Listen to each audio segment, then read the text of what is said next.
Greetings, YouTube. At the time of the recording, the New Hampshire primary is tomorrow, Tuesday the 11th. So hopefully next week I'll have some good news for you. Let's find out.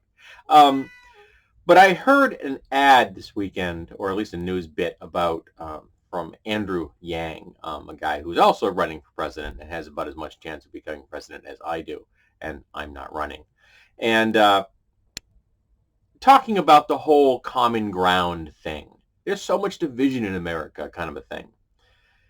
And that division wasn't created by progressive liberal Americans. That division was created by white nationalists. Because you've got the two camps.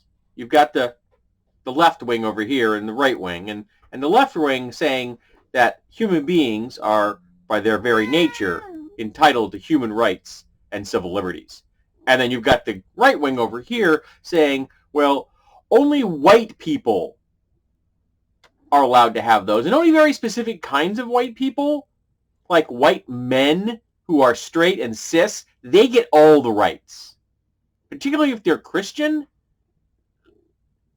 But everybody else has a lesser rights selection.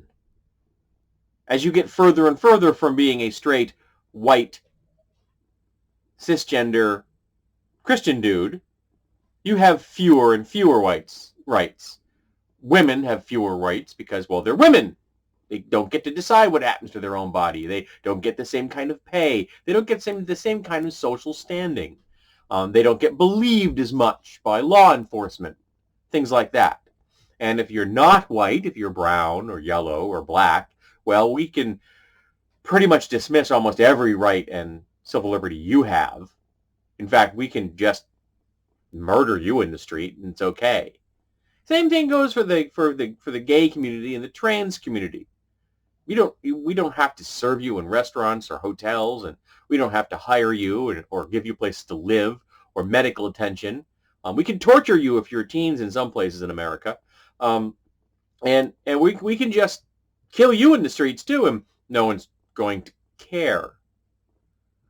So between those two extremes, all the things I just said over here in the right wing and the left wing, which says that all humans are worthy of human rights and civil liberties, there really isn't any common ground between those two things.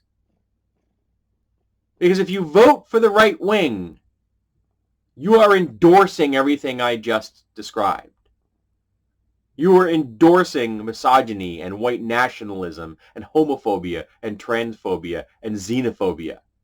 You are endorsing capitalism in its most naked and terrifying. You like these things. You support them. Mostly because the people voting for the right wing are really ignorant of what these things are and how these things work. And that was intentional. Because the shitgibbon will stand in front of you and shoot someone and then deny he did it, and the right-wing base will believe him even if the body's lying there on the ground bleeding. Because they want to believe him. Because they want to support those things. So there is no common ground. And it wasn't created by progressives and liberals. This problem was created by the right. So to all the centrists out there who think that there is common ground, fuck you, you're delusional. And if those right-wing people want me to start treating them with respect for the absolutely vile actions they have taken, then they can stop taking those actions. And they can stop supporting the things I've just described.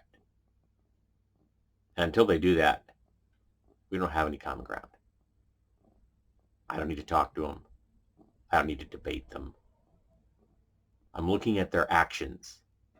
When they stop harming the world, when they stop increasing suffering, then we can have a conversation. Until then, fuck y'all.